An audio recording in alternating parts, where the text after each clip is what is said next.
What's going on, guys? Welcome back to another terrifyingly tragic, terrible, scary video on my channel. I know, it's been a little while since I've read you guys a scary story, but that is going to change today. Today, I'm going to tell you guys a story about a creepy customer. So without further ado, let's begin.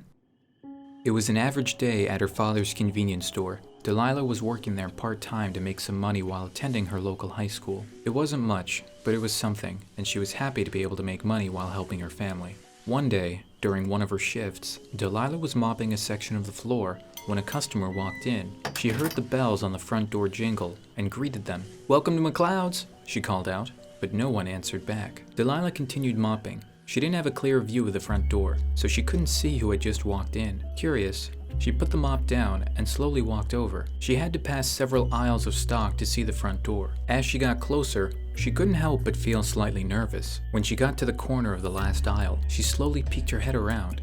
She then sighed deeply. "Buster!" she called out. The neighborhood dog Buster had managed to stroll inside, fooling Delilah into thinking that a customer had entered. She gave the dog a nice pat and then got back to work. Later that day, around closing time, Delilah would receive another customer, but this time much more eventful than a curious canine friend. It wasn't quite dark yet, but getting there. Delilah was getting ready to close up shop, finishing behind the counter. She wasn't expecting any customers at this time since it was late, but she wasn't opposed to helping one last person, or so she thought. "Welcome to McLeod's," she greeted as she was counting some change, but the customer didn't return the greeting. This wasn't too surprising since many customers were in a hurry and would rush in just as quickly as they'd rush out. But this man didn't seem to be in a rush at all. In fact, this man took his time. He first looked around the store, as if searching for something. Meanwhile, Delilah continued counting the drawer. She didn't seem bothered by this customer's strange way of looking around the store, until he finally approached her. "Find everything you need?" Delilah looked up as she asked the question, only to suddenly turn pale. The customer standing before her was freakishly tall, almost inhuman. But that wasn't the part that scared Delilah. It was his face. His eyes stared directly into hers. They too seemed unnatural, so dark, yet almost glowing. His expression was devoid of any emotion, until he spoke. "Delilah, that's a nice name," he said. Delilah would normally thank the customer for the compliment, but she was too creeped out to respond. "It's not very polite to ignore your customers," he said more sternly. I'm sorry," she stuttered back. Am I bothering you, Delilah?" he asked. Delilah looked back up at him for a moment.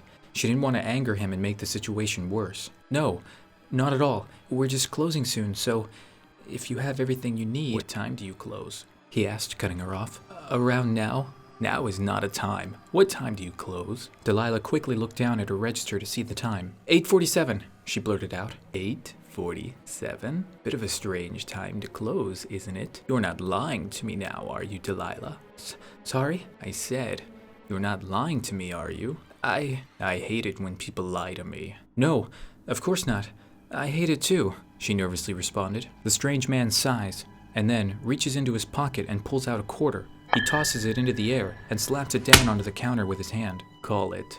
"What?" "Heads or tails. Call it." "What for?" "Everything." Delilah then knew that she had to make a choice. But which one?